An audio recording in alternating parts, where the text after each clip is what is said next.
Boa noite a todos. A graça e a paz do Senhor Jesus. Eu acho que a gente pode melhorar, não pode? Então vamos fazer.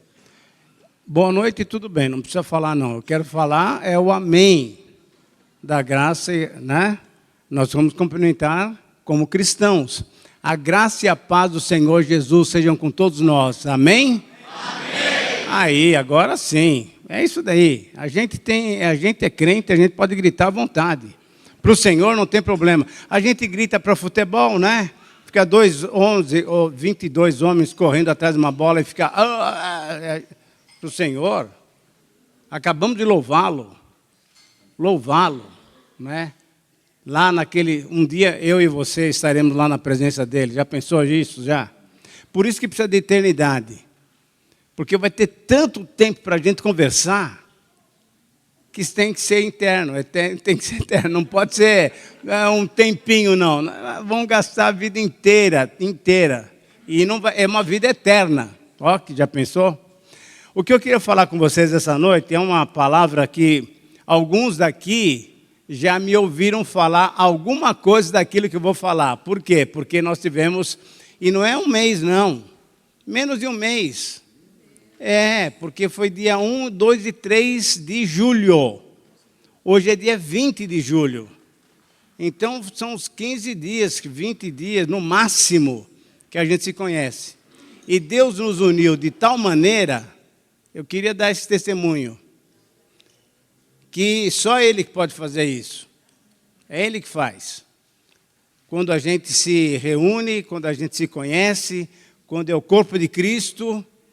E tem uma união, uma unidade especial. Então, eu queria louvar a Deus por essa oportunidade que os irmãos estão me dando, que o pastor Camilo está me dando, de estar aqui com a Beth. E a gente está muito feliz, realmente, em poder rever alguns amigos e também poder conversar com vocês a respeito de um assunto muito importante.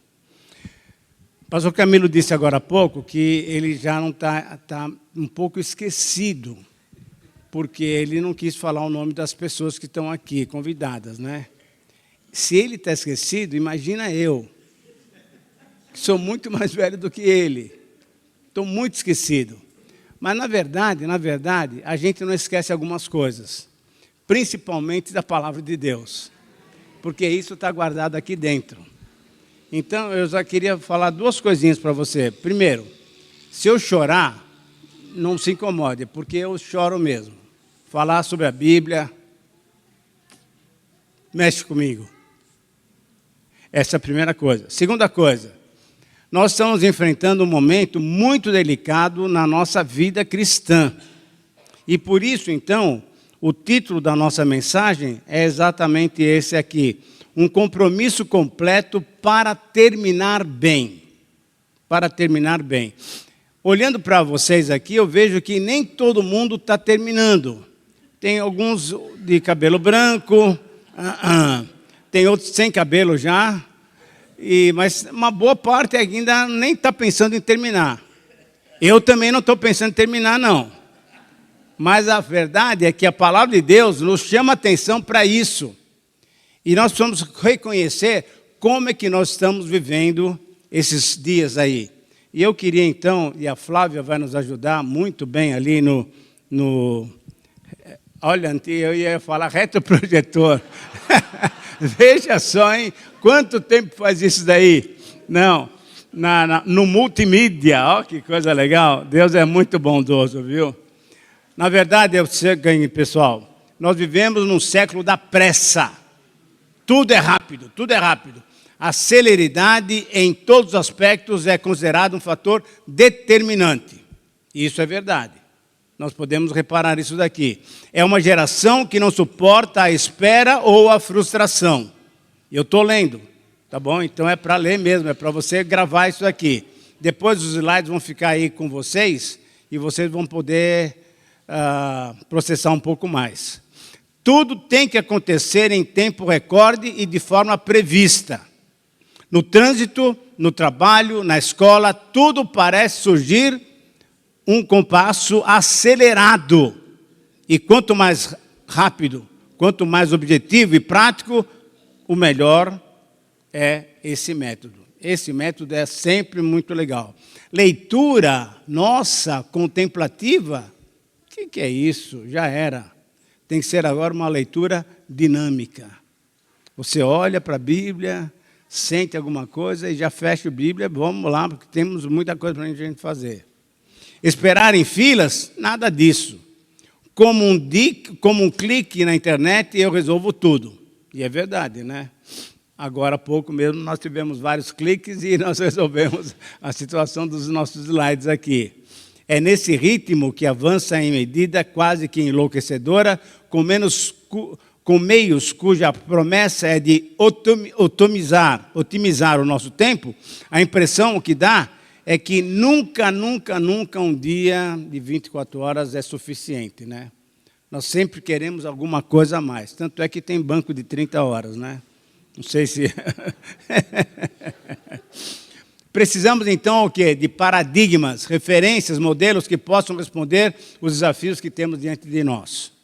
Para refletirmos sobre essa questão, que envolve a igreja do século XXI, vale a pena refletirmos sobre como viver esses dias. Nós estamos vivendo exatamente no dia 20 de julho de 2024, século XXI. Como é que a gente tem que viver isso daqui? Para realmente ter uma vida bonita diante do Senhor. O ministro, aquele que serve ao Senhor, que o chamou, servindo aos irmãos, é uma classe quase em extinção. Gente dedicada realmente, que gasta a sua vida, gastando a sua vida com os irmãos, está caindo fora. O que vale agora, olha assim, é o gerente religioso, é o gestor de empreendimentos, é o líder arrojado, é o empreendedor vitorioso. Aquele que gasta a sua vida discipulando, cuidando, visitando, já era. O que a gente quer agora é gente esperta que faça alguma coisa. Essa situação já, inclusive, dentro da igreja. A comunidade não é mais aquilo que importa. O que tem valor agora são os projetos, os processos, as metas, o potencial de cada um. Aquilo que Deus queria está sendo deixado de lado. É impressionante isso aí. A profundidade no estudo, a solidez e a firmeza foram vencidas pela superficialidade, pela fluidez e pela ignorância. Quando eu trabalho muito tempo numa faculdade teológica, e quando a gente faz o teste para os alunos entrarem, olha só, é gente que as igrejas recomendam para ir para o seminário porque entendem que eles são pessoas capacitadas para exercer o ministério. Você faz um teste, nossa, é triste. A turma não sabe absolutamente nada. Bíblia, não sabem nada. E são pessoas recomendadas pelas igrejas. Imagina só aqueles que não são recomendados. A coisa é ruim. E essa é a situação nossa, em termos gerais. Essa é a nossa situação. A pessoa não tem mais valor. O que vale agora é o quê? É a massa, são os números. Jesus chamou o quê? 12 só. E tinha uma multidão seguindo a ele, sempre. Mas ele escolheu 12. Desses 12, o que aconteceram? 2 deram uma mancada grande, né? A gente sabe disso daí. As consequências dessas profundas mudanças são trágicas e já são vistas em nosso país e em nossas igrejas. Famílias desestruturadas, caráter corrompido e corrompedor. Temos que pensar bem nisso daí. Integridade pessoal totalmente desprezada, superficialidade nos relacionamentos, leviandade no ministrar, impessoalidade, imaturidade, frieza e personalismo. Isso cada vez eu quero aparecer mais para que todos olhem para mim. mas eu não estou ligando para o pessoal. Eu quero ser sempre objetivo de olhares. É tempo, então, da gente discernir, de buscarmos modelos bíblicos para a gente poder ter uma vida correta diante de Deus. Se a gente pensar um pouquinho, por que Deus deixou a palavra dele para nós? Porque Ele queria que nós conhecêssemos Ele. A maneira pela qual nós vamos conhecer a Deus é pela leitura da palavra de Deus. Ele não vem falar mais assim, como Ele falou com Abraão,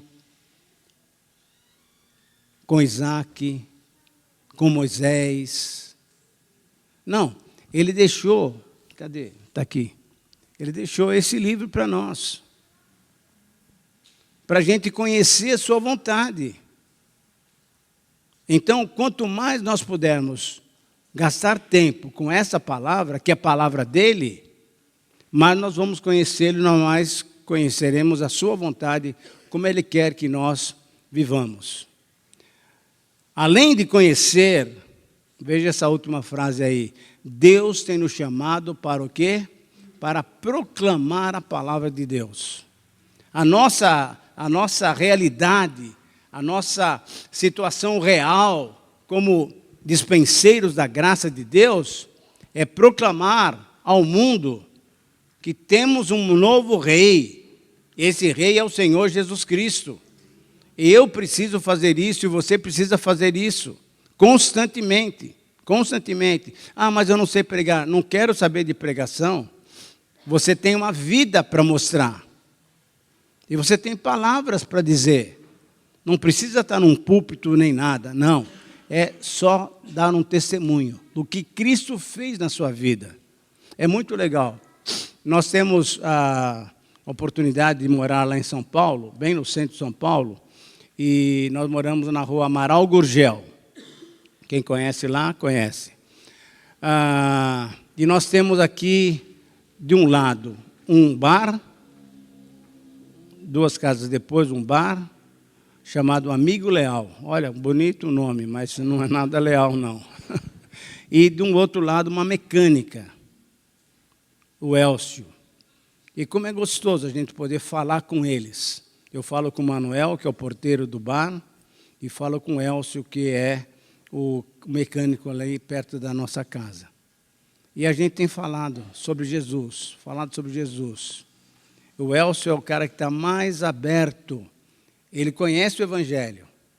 E ele está voltando a ter novamente condições de conviver com a sua esposa que está lá no Nordeste. Por quê? Sem pregar, sem nada, só batendo papo. Toda hora passando lá para cá, conversando, e daí, como é que vai e tal. É dessa maneira que nós podemos proclamar o Evangelho, porque são as boas novas de salvação.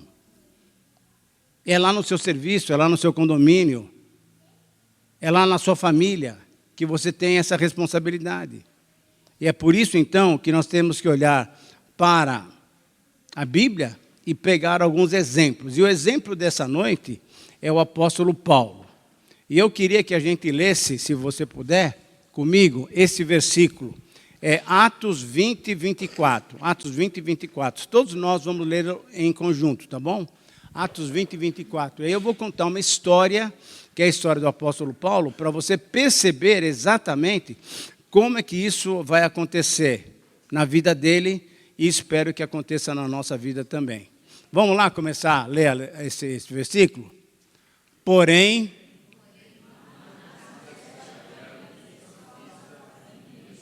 vamos começar outra vez? Todo mundo junto e bem forte, né? O que é isso? Está todo mundo meio... É Bíblia, pode ler alto, não tem problema não, tá bom? Vai lá. Porém, em nada considero a vida preciosa para mim mesmo, contanto que complete a minha carreira e o ministério que recebi do Senhor Jesus para testemunhar da graça de Deus. Atos 20 e 24. Muito bem. O que nós temos aqui? É um homem chamado por Deus, um homem que era um perseguidor da igreja, se tornou o quê? Perseguido por causa da igreja, e agora ele está declarando aos amigos dele lá de Éfeso que o que ele o que mais interessa para ele, o que mais ele quer na vida, não é a vida dele mesmo. O que eu quero fazer é o quê? Completar a minha carreira e completar o ministério que recebi do Senhor Jesus Cristo. Vamos olhar para a vida dele, então, e podemos aprender algumas verdades muito preciosas. Nós cantamos com vozes até muito bem fortes, né? Tudo a Cristo a ti entrego, tudo sim por ti darei. É bonito, mas será que isso é verdade? Será que isso é verdade? Depois da sua experiência com Deus e após ouvir o chamado, Isaías é um exemplo para nós também. Ele viu aquele Deus maravilhoso, com os anjos cercando, santo, santo, santo, e ele fala, ai de mim, sou pecador. E quando Deus reconhece que a gente entende que nós somos quem somos, isso é, pecadores, ele vem e nos limpa. Lembra essa experiência lá de Isaías capítulo 6? O que aconteceu?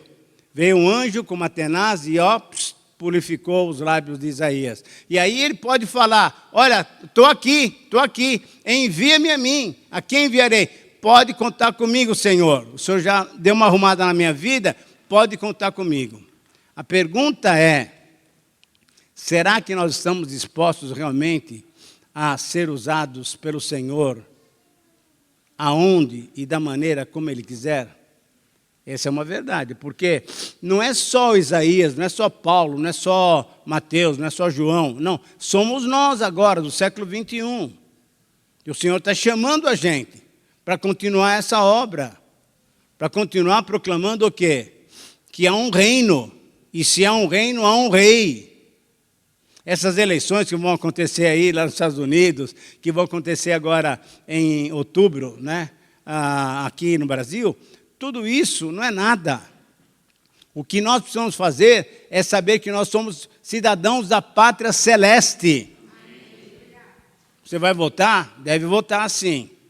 Ore, pense direitinho, escolha, mas não vai ter solução. Quem vai ter solução é o Senhor Jesus Cristo.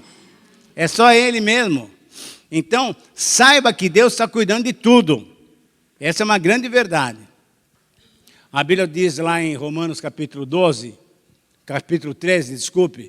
que não há autoridade que não tenha sido o quê? Colocada, permitida por Deus. Não tem essa colher de chá, não. É Deus que faz a obra. O mundo é dele. A história é dele. A história foi ele que escreveu. Então, o que eu preciso fazer é simplesmente me encaixar nessa história e proclamar que há um novo reino, que há um novo rei, e o nosso rei é o Senhor Jesus Cristo. Quando Jesus chamou os discípulos, chamou por duplas, né? Pedro e André eram irmãos, deixaram as redes. João e Tiago eram irmãos também, deixaram as redes também e seguiram imediatamente. Mateus é um caso muito especial. Ele era um judeu trabalhando para o Império Romano. E aí fazendo o quê? Cobrando impostos dos judeus para mandar para Roma. Então ele era uma pessoa completamente desprezada. Mas ganhava bem, ganhava bem. Ele era chamado de publicano, isso é, um cara que trabalhava no serviço público. E você deve se lembrar de um outro publicano, que era um cara rico, e que era um cara que tinha um apego muito grande para as coisas materiais, que era o nome do Zaqueu. Pelo Zaqueu, você mais ou menos pode imaginar como que era Mateus. Não era um cara tão legalzinho, não. Mas quando Jesus chamou, ele deixou tudo, e foi atrás do Senhor Jesus. Seguiu Jesus. De tal maneira que ele ficou tão impactado que ele escreveu um evangelho. Escreveu para quem? Para os judeus. O Evangelho de Mateus é escrito para os judeus, a sua geração, os seus conterrâneos. Porque ele falou, esse pessoal precisa conhecer quem é esse Senhor aqui, quem é esse rei. E a partir daí, então, são pessoas que se colocaram completamente nas mãos de Deus. Quando Paulo está já no seu ministério, já com uns 10 anos mais ou menos de ministério, você abrindo a Bíblia no livro de Atos, capítulo 20, você vai ver que ele já tinha passado por Filipos, por Tessalônica, por Bereia, por Atenas, por Corinto, e já estava chegando em Éfeso. Abrindo igrejas, fazendo outras congregações para que elas pudessem fazer o quê? Proclamar o nome do Senhor Jesus Cristo. E Paulo, então, chegando no final do seu ministério em Éfeso, vai se despedir daqueles irmãos. E você dá uma olhada lá no capítulo 20, versículo 17, nós lemos o 24. No 17, você vai ver uma coisa interessante. Que Paulo, ele vai chamar os líderes da igreja, ele chama os presbíteros, depois lá no versículo 28, ele fala que Deus os designou como pastores, como bispos, para pastorearem. Então, ele chama todo mundo líderes da igreja. Então, esses nomes bonitos aí, pomposos, que a turma tem usado por aí, são só nomes pomposos. Porque, na verdade, todos nós somos o quê? Servos do Senhor. É isso daí. Muito bem. Aí ele chega para eles e dá um relatório daquilo que ele tem feito. Então, dá uma olhada aqui nessas datas que eu estou colocando. Ao testemunhar e despedir-se dos líderes da igreja de Éfeso, por volta do ano 55, 56, já da nossa época, o Senhor Jesus tinha ressuscitou pelo ano 28, tá?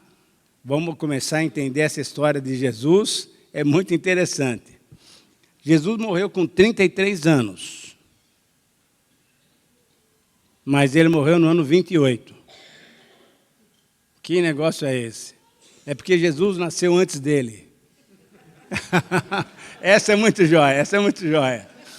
Na Idade Média, teve um bispo aí que quis contar os anos, né? Porque realmente Jesus marcou a vida do mundo. Aí ele fez uma contagem e achou o ano número 1 lá, dia tal. Tá. Aí então todo mundo começou a seguir esse calendário. Depois de algum tempo, um outro bispo, porque naquela época a igreja católica era a que dominava, né? Ele fez a contagem e, na verdade, fala, não, Jesus nasceu 5 anos antes desse ano 1. Então, a verdade é essa. Jesus nasceu antes dele, antes de Cristo. É muito jóia isso daí. E aí, o que aconteceu é exatamente isso. 55, 56, Paulo já tinha feito uma porção de coisas, passado por essas cidades que eu mencionei, e estava agora se despedindo da igreja de Éfeso. E aí ele dá uma palavra muito especial, né? Que é esse versículo 24. Olha, eu não me importo com nada. Para mim, o que está aqui dentro de mim, sabe o que é? É completar a carreira e cumprir o ministério.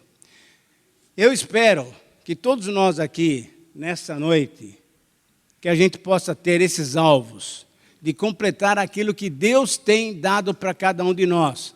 Porque, queridos irmãos, Deus tem dado alguma coisa para você. Se você é cristão, pode saber. Primeiro, você tem a bênção da salvação. Segundo, você tem a bênção do Espírito Santo. Ele habita em você. Isso não é brincadeira, não. É o Deus que controla o universo que habita em você. Dá para entender isso? Além disso, ele deu o Senhor Jesus Cristo para morrer pelos nossos pecados. Veja só que coisa maravilhosa. E além disso, com o Espírito Santo, ele tem nos dado o quê? Dons espirituais, capacitações sobrenaturais, para que a gente faça em conjunto aquilo que acontecia ao redor do Senhor Jesus Cristo. Uma pergunta que a gente tem que responder, tem que pensar muito nela, é a seguinte: por que que a Bíblia fala que nós temos dons espirituais? Por que que Deus nos deu dons espirituais? Você já pensou sobre isso? A gente fala que a gente tem dom, mas por que que Deus deu? Pensa sobre isso daí. Para que acontecesse ao nosso redor aquilo que acontecia ao redor do Senhor Jesus Cristo. Porque Ele tinha todos os dons. Porque Ele é Deus. E o que acontecia ao redor dele era isso. Pega Mateus 4, 23, pega Mateus 9, 35, você vai ver. Ele pregava, ele ensinava, ele curava. E é isso que Deus quer que aconteça ao nosso redor, como igreja, como discípulos dele, para mostrar que aquilo que ele começou, continua.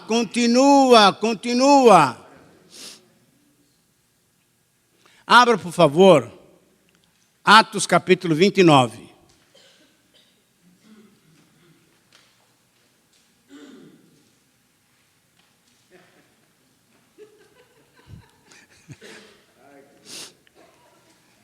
Olha só, que vergonha, hein? Que vergonha, hein? Bom, a partir de hoje você sabe que Atos só tem 28 capítulos. Não tem 29, não. A sua Bíblia está certa, não está errada, não. Não, o que acontece é que nós não sabemos, né? Mas eu queria mostrar para vocês o seguinte. O capítulo 29 está sendo escrito. Eu não sei que versículo que está. Mas está sendo escrito por você e por mim. Por nós aqui. Graças a Deus por isso. Aquele Espírito que habita em mim é aquele Espírito que veio lá no dia de Pentecostes, lá em Atos 2. É o mesmo Espírito. Então essa obra continua. Então Deus tem dado dons, capacitações espirituais para nós, para que nós possamos realizar aquilo que realizava o Senhor Jesus Cristo quando estava aqui no nosso meio. Então agradeça a Deus e saiba que você tem alguma tarefa para fazer. Talvez você não tenha percebido ainda. Pergunte para Deus. Por que que o Senhor me chamou? Porque é Ele que chama a gente, não é a gente que aceita, não. É Ele que chama a gente, Ele nos atrai. Pelo seu amor, pela sua misericórdia, pela sua graça, Ele nos atrai. E Ele quer que eu faça o quê? A hora é de perguntar. E Paulo sabia. Paulo foi muito claro em dizer o quê? Que o que ele queria na vida era cumprir aquilo que Deus tinha dado para ele. O que é? Uma carreira e um ministério. Mas eu queria conversar um pouco mais sobre essas palavras aqui que vão aparecer, e eu quero ensinar pelo menos 3 palavrinhas no grego para você. Então hoje nós vamos falar em línguas aqui, sem problemas, tá? Muito bem. 5 anos mais tarde, então, por volta de 60, 61, mesmo estando preso, Paulo escreveu aos Filipenses, porque são 4 cartas da prisão, que inclusive tem os comentários lá, muito bem feitos e por uma pessoa assim muito legal. Eu acho que é um cara muito legal. Pode comprar lá. Efésios, Filipenses, Colossenses e Filemon.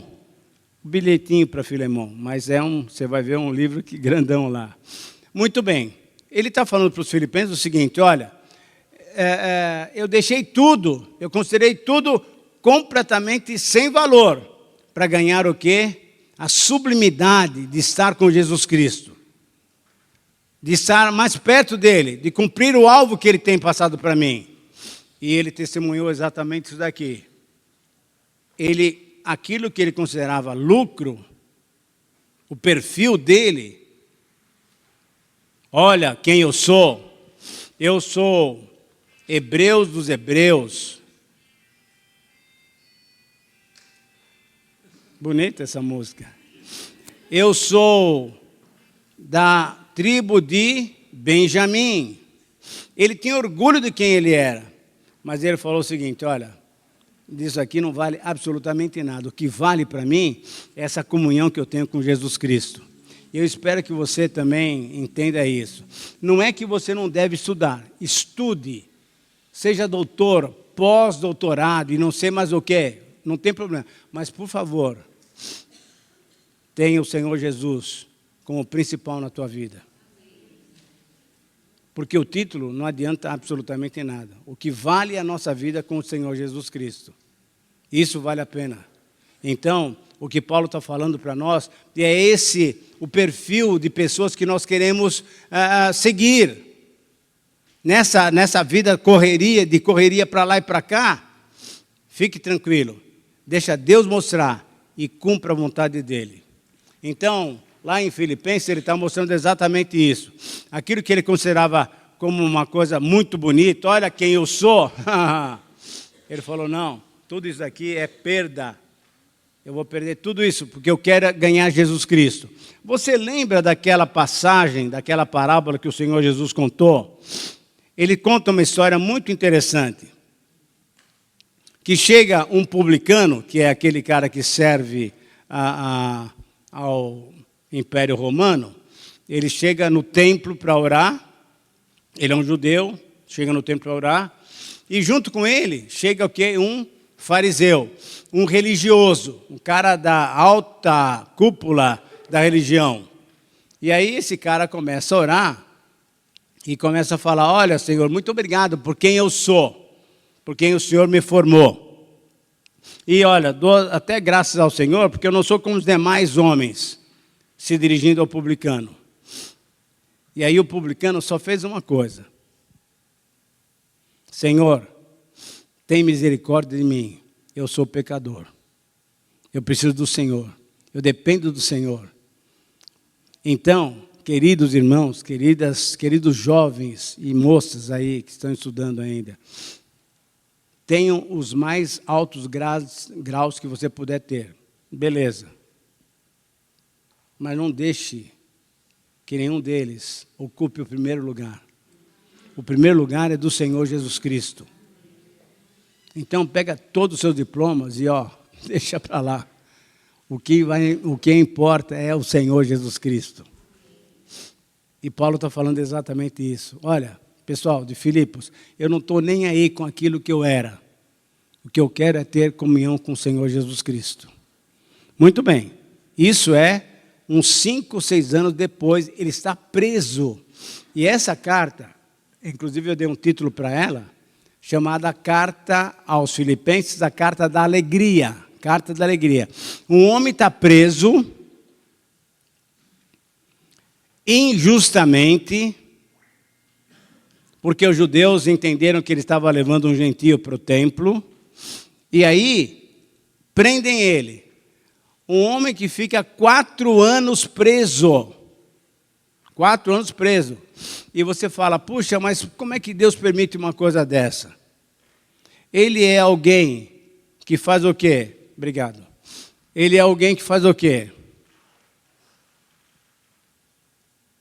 É uma pessoa muito joia. Entre o judaísmo, era realmente... Inclusive, ele fala com muito orgulho, mas com muita sinceridade, ele fala o seguinte, olha, entre os da minha idade, eu era o melhor. O cara não era fraco, não. Entre os da minha idade, eu era o melhor. E aí, o que aconteceu? Simplesmente, Deus fez o quê?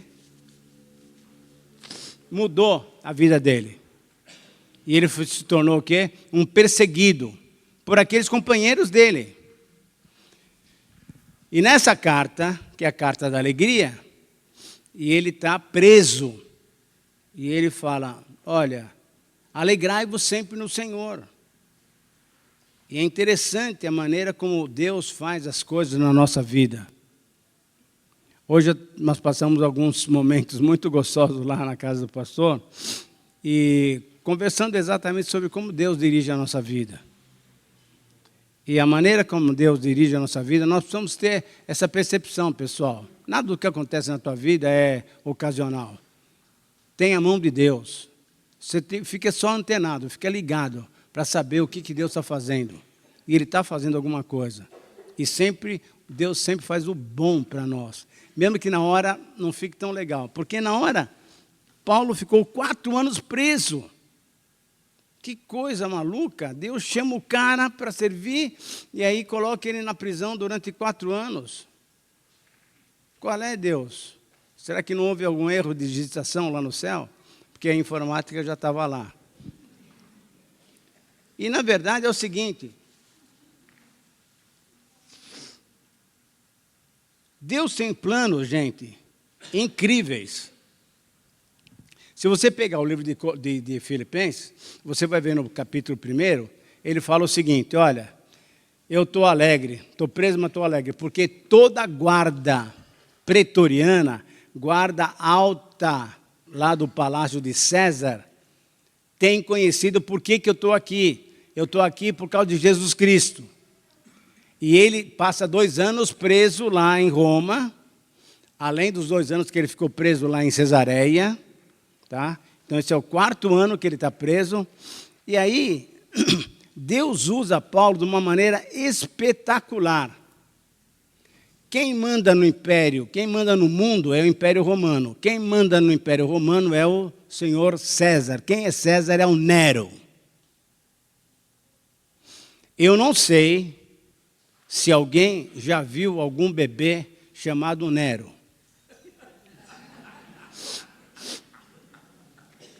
Eu não conheço. Mas cachorro a gente tem bastante, né? Tem ou não tem? É exatamente isso. E o Nero achava que ele era o tal. Não, quem manda no mundo sou eu. Perseguiu cristãos. E foi muito interessante o que Deus faz para mostrar que quem manda no mundo é Ele. Gente, quem manda no mundo é o Senhor.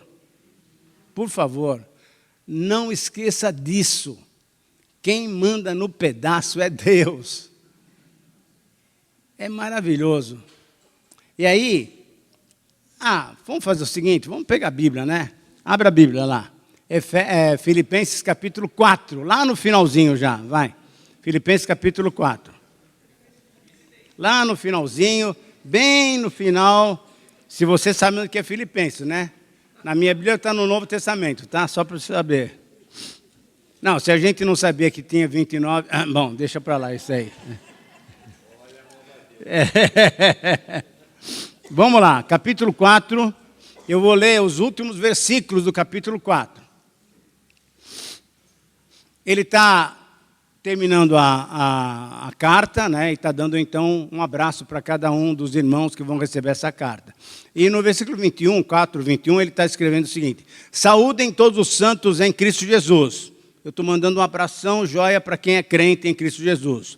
Os irmãos que estão comigo enviam saudações. Então, tinha gente com ele e estão mandando um abraço para o pessoal de Filipos. Agora, olha só. Todos os santos enviam saudações, especialmente, o que é isso? Os que estão no palácio de César. Quem é César? É Nero. Tem uma igreja dentro do palácio de Nero. Dá para entender quem manda no pedaço? Não é Nero, coisa nenhuma, é Deus. É Deus. É Deus, através do prisioneiro Paulo, faz uma igreja lá dentro do palácio do cara que achava que mandava no mundo. Não manda não, quem manda no mundo é o Senhor. Muito bem. Esse irmão querido, Paulo, que é um sofredor também, uma outra coisa que a gente precisa aprender: crente sofre. Crente sofre. Esse papo de que crente não sofre, que você é cabeça e não é cauda, cuidado com isso. Isso é coisa lá do Antigo Testamento, tá? Porque você já tem todas as bênçãos espirituais em Cristo Jesus. Já tem as bênçãos. Você precisa usar essas bênçãos, você precisa ter comunhão com Ele para poder usufruir. Esse é o grande detalhe aqui. Mas vamos lá, um pouquinho mais adiante. Por manter esse firme compromisso com o Senhor, 5 ou 6 anos mais tarde, então Paulo está novamente preso. Já no final do seu ministério, novamente preso em Roma, na prisão chamada Mamertina, que é um buraco numa rocha, porque ele foi preso pela segunda vez agora pelo Império Romano e colocaram ele lá num buraco, porque ele agora é um cidadão contra Roma. Por quê? Porque ele ensinava os cristãos a dizerem o quê? Não é ave César, salve César, não. Era salve Christus. Então eles perceberam que aquela turma de cristãos não eram amigos de Roma, não. Eles tinham outro rei. Não sei se você lembra de uma passagem muito legal, lá na crucificação do Senhor Jesus, quando os judeus disseram o seguinte: não temos rei senão César. Lembra disso daí? E aí fizeram o quê? Crucifica-o, crucifica-o, crucifica-o. Falando para Jesus. Interessante isso. Então, o judaísmo era aceito pelo Império Romano, mas o cristianismo não. Por quê? Porque o cristianismo falava, nós temos um novo rei, nós temos um novo imperador. Cantamos agora, né? Que a vida nossa é do Senhor. Então, o nosso Brasil é a nossa terra, mas nós somos cidadãos celestes. É isso que a gente tem que lembrar. E aí é muito interessante, olha o que acontece aqui. Paulo, então, está colocado numa prisão, e aí ele escreve a segunda carta a Timóteo. Tinha saído da primeira prisão, levou Timóteo para Éfeso, levou Tito para Creta, e agora ele estava preso novamente e estava escrevendo, então, essa segunda carta a Timóteo. E aqui que eu queria chamar a sua atenção, rapidamente, para a gente não ficar muito cansado, ele fala algumas coisas nessa segunda carta. Eu sei em quem tenho crido, e estou bem certo, que Ele é poderoso para guardar o que lhe confiei até aquele dia. O que você confiou ao Senhor? A sua vida? Eu espero que você tenha confiado a sua vida, tudo o que você é, confiado ao Senhor. Eu sei que Ele é fiel e poderoso para guardar tudo isso. Agora, vou falar mais uma coisa, Timóteo. Eu combati o bom combate, completei a carreira e guardei a fé. O Senhor me assistiu e me revestiu de força para que, por meu intermédio, a pregação, o ministério fosse plenamente cumprido. Então, quando nós vemos lá em 20 e 24, que eu quero completar o quê? A minha carreira e o ministério, agora, no finalzinho da vida, ele está falando, olha, eu completei. Pela força dele? Não, de jeito nenhum. Eu queria que alguém, por gentileza, abrisse para nós a sua Bíblia e lesse, ficasse em pé, lesse 1 Coríntios 15, 10. 1 Coríntios 15, 10, por gentileza. 1 Coríntios 15, 10.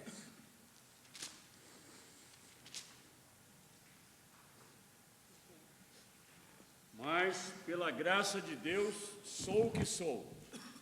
E sua graça para comigo não foi inútil. Antes, trabalhei mais do que todos eles. Contudo, não eu, mas a graça de Deus comigo. Aleluia. Portanto, É isso aí. Não, é isso aí. Não somos nós. É Ele que faz. É Ele que faz a obra. É a graça dele. É a graça dele. Como é gostoso saber que a gente é simplesmente um instrumento na mão dele. Somente isso. Não acha que você é o demais, não. Você é simplesmente um instrumento na mão do Senhor. E Paulo reconhece isso.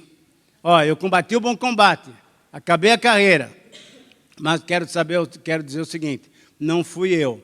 É a graça de Deus em mim. E a graça não é inútil. Ela foi usada de uma maneira toda especial, porque Deus realmente usou o apóstolo Paulo. E então, eu quero só dar 3 palavrinhas aqui especiais para você. O que nós temos aqui nesse verso 20 e 24, eu quero mostrar para você. O Senhor requer de nós, tá no vermelho já? Então tá bom, excelente, Flávio, muito obrigado. O Senhor requer de todos nós que sejamos completamente comprometidos com o que Ele nos deu, como Ele nos chamou. Como é que Ele te chamou? O que Ele tem dado para você? Qual é o seu dom espiritual? Esse seria talvez um outro momento para a gente estudar sobre isso daí. O fato é que Deus tem dado capacitações para que o mundo saiba que Ele é o Senhor, que Ele é o poderoso. Através do quê? De meros instrumentos, como eu e você. Somente isso. Mas aí nós encontramos então 3 atitudes que nós temos que tomar. A primeira atitude é o seguinte: é entregar completamente a nossa vida a Ele. A primeira atitude é: eu não considero a minha vida preciosa para mim mesmo. Eu quero entregar minha vida totalmente para o Senhor Jesus. E aqui é muito interessante. Vida aqui não é a vida física.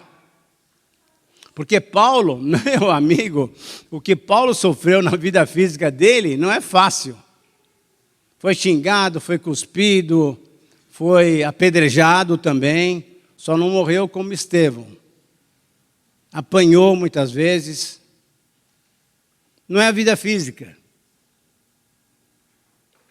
Não é a nossa vida racional. Não. O que Paulo está falando, que o que vale realmente entregar para ele, sabe qual que é?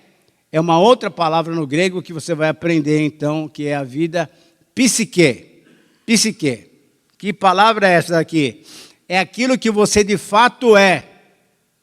É aquilo que você é, de fato, lá no seu interior, que só Deus conhece quem é você, e só você conhece, e muitas vezes nós mesmos nos enganamos. Mas o Senhor conhece o nosso coração. Lembra de Jeremias? Que fala que nós muitas vezes nos enganamos a nós mesmos. Tiago fala isso, não se engane, pratique a palavra, não se engane.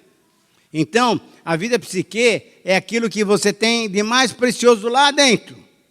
Quem é você? Não é essa embalagem que nós estamos vendo aqui. Tem algumas embalagens bonitas e tem outras que não são tão bonitas assim. Mas, enfim, não. A vida psique é aquilo que você é lá no fundo. Só Deus sabe quem é. Só você sabe quem é. Aquilo que você está pensando agora, Ele sabe. É isso aí. Então, essa vida é para ser entregue para Deus. Senhor, aqui está a minha vida completamente nas suas mãos. Completamente nas suas mãos. Com meu título, sem título, analfabeto, sem analfabeto. Eu tinha um membro de uma igreja que nós pastoreamos lá em São Paulo, bem no comecinho do nosso ministério, eu e a Beth. O irmão que agora já está falecido, ele chamava Idalírio. O nome dele é Idalírio. Era um mineiro que veio para São Paulo. E ele era um cara analfabeto. Ele falava: pastor, hoje eu estou com muita dificuldade. Não era dificuldade, era dificuldade. E assim por diante. Deus usou esse homem, só para vocês terem uma ideia, um analfabeto. Foi aprendendo quando lia a Bíblia. E tem uma igreja hoje fundada, onde ele morava. Igreja Batista do Valo Velho. Porque ele foi um homem usado por Deus. Com a capacitação que Deus deu a ele. Não com a cultura, com aquilo que ele é. Aquilo que ele era. Porque ele entregou a vida dele para Deus. Então, o que Deus quer de nós, essa vida, é a vida psique. Aquilo que você é lá dentro, lá no fundo, que só Deus conhece. E muitas vezes nem você conhece. Deus sabe quem é você. Quando você entrega tudo, Ele então aceita. Então, a primeira atitude que Deus quer, para a gente terminar bem o nosso circuito, é entregar a nossa vida completamente a Ele. A nossa vida mais profunda a Ele. Segunda atitude que Ele quer de nós é o seguinte, que nós completemos o quê? A nossa carreira. E aí você vai estar aprendendo uma outra palavrinha, chamada dromos. Dromos. Essa palavra, no grego, quer dizer o quê? Carreira, corrida. E agora nós estamos aqui, uma semana, eu acho, nem sei quantos dias, das Olimpíadas, né? E nós temos um brasileiro aí que anda correndo e pulando, né? Ele é um cara muito bom. Essa é a corrida, essa é a corrida. O fato é que Deus deu para todos nós, queridos irmãos, uma corrida, uma corrida. Ele dá para nós, para quê? Para que a gente conheça quem somos nós. E muitas vezes, não é só que Ele permite, Ele nos coloca na fogueira. Abra lá em Deuteronômio capítulo 8, por exemplo, você vai ver exatamente isso, que Deus fala, eu os humilhei. Não é que Deus permitiu que eles fossem humilhados, não, eu os humilhei. Deus nos coloca diante de situações para ver o que vai no nosso coração. Ele não sabe? Ele sabe. Mas Ele quer que nós saibamos como nós somos. Ele quer que nós saibamos quem somos nós, se vamos obedecer ou não seus mandamentos. Então Ele nos coloca diante dessas situações. E aqui, a corrida que Ele propõe para cada um de nós é uma corrida só que Ele planejou. Por exemplo, só para você saber, Ele planeja uma corrida para Abraão, e Abraão teve que fazer o quê? Ser o pai da fé. Mas veja quantas vezes que ele deu uma mancada. Deu uma mancada quando não confiou em Deus e aceitou a sugestão de Sara. Olha, tem aqui Agar e tal. Ele falou, interessante, né? Gostou da ideia e tal. Ah, bom, já que você está insistindo, eu quero cooperar com Deus. O que é isso? Que sem vergonhice é essa, né? Eu quero cooperar com Deus. O que é isso? Espere em Deus que Deus vai fazer. Tá certo? Aí, a primeira vez que eles saíram, teve fome no Egito. Deus falou, não, você vai ficar aqui. Não, mas o que eles fizeram? Foram lá para o Egito. E Deus coloca Abraão. Então, isso que eu quero mostrar. Isso é a carreira que Deus preservou, preparou para Abraão. E aí, sabe o que Deus fala? Olha, você vai ter um filho, filho da promessa. O cara tem 100 anos e a esposa tem 99. E nada de filho, e nada de filho, e nada de filho, e nada de filho. Aí nasce o filho, jovenzinho, é perturbado por Ismael, o filho de Abraão com Agar. E aí, sabe o que acontece? Deus fala, Abraão, eu quero teu filho. Dá para entender o que Deus faz de vez em quando? Ele faz a gente se colocar contra a parede. Ele nos coloca contra a parede. Fala, eu quero teu filho. E Abraão foi obediente. Tudo bem, o senhor quer, eu estou dando para o senhor. O senhor se vira. Se o senhor falou que ele é o filho da promessa, o problema é teu. E é isso que tem que ser, pessoal. É isso que tem que ser. O problema é de Deus. Se Ele te deu uma coisa para você fazer, faça. Faça. E Deus vai dar uma maneira. E aí o que acontece é muito legal. É uma pena, desculpe o tempo, mas tem tanta coisa que a gente quer falar. Porque é o seguinte, quando Abraão vai com Isaac lá para a montanha, para o sacrifício, ele está acompanhado por 2 servos. E aí ele fala, olha, vocês ficam aqui, porque nós vamos lá para cima para fazer o sacrifício. E ele fala uma coisa muito legal lá, depois você dá uma olhada lá em Gênesis. E nós voltaremos. Abraão sabia que Deus iria fazer alguma coisa. Mas chegou lá em cima, o que ele fez? Simplesmente obedeceu. Pegou o facão lá, o cutelo e ia matar o Isaac. E na verdade o autor de Hebreus fala que ele matou. Intimamente ele matou. Porque ele sabia que Deus iria de alguma maneira devolver Isaac para ele. Gente, isso é fé. É isso que Deus quer que a gente faça. É a carreira que Ele nos propõe. Ele colocou essa carreira para Abraão. Para você, o que é? Está passando por alguma dificuldade? Deus sabe. Deus sabe. Ele colocou essas situações na tua vida porque Ele sabe que tem alguma coisa especial para você preparada por Ele. Sempre é o melhor para nós. Então, o que Paulo está falando? Eu quero completar a minha carreira. Sabe o que é carreira, pessoal? Anota aí. Carreira é vida cristã. É vida cristã. Você não deve desistir, não deve se enfraquecer. Fique firme, fique firme. Lembra que Jesus falou? Orar sempre, porque a carne é fraca. Mas nós podemos orar, e Deus vem ao nosso encontro, vem ao nosso auxílio. Dromos, entregar a vida primeiro, a psique, e cumprir o quê? A nossa carreira. A nossa vida cristã é do Senhor, não é minha, é do Senhor. Então eu quero fazer tudo o que o Senhor quiser, mesmo com situações delicadas. E aí a terceira atitude é muito legal, porque ele fala de uma palavra que todo mundo conhece. A terceira atitude é entregarmos o quê?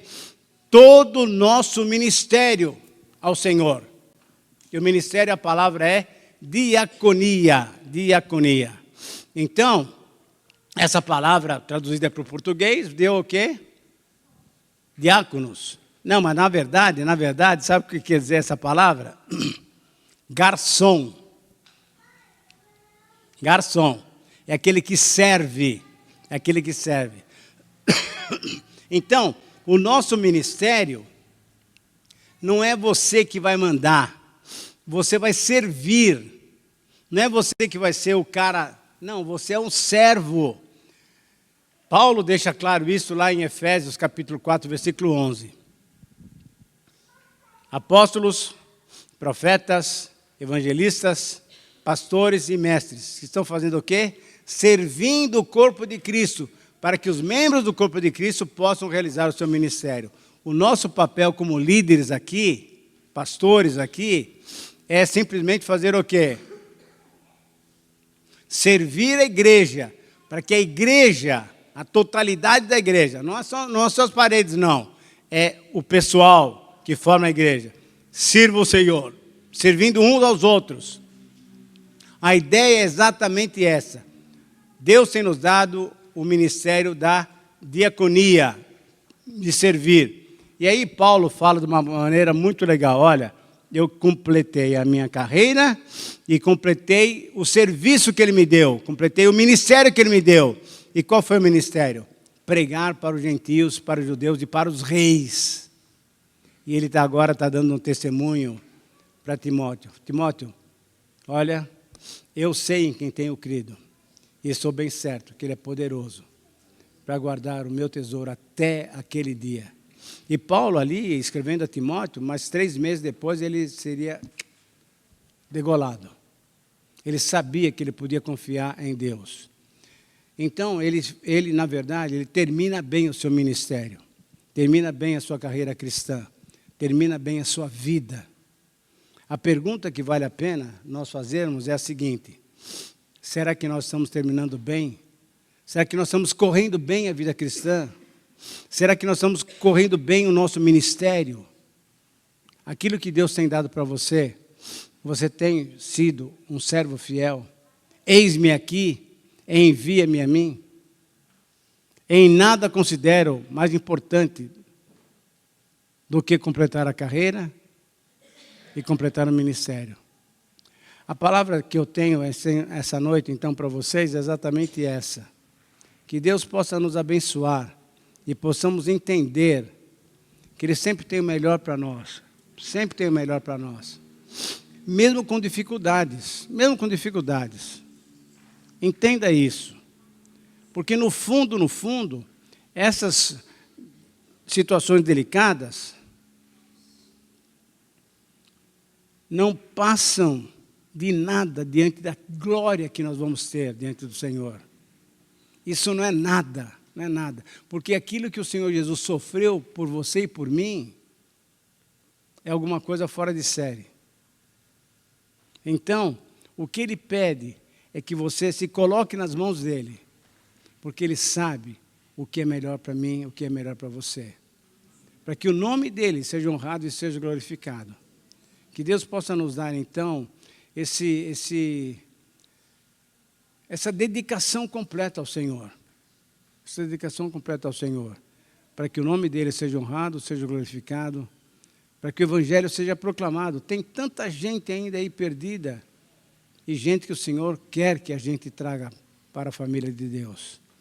Que Deus nos abençoe muito, muito, e que você entregue sua vida completamente.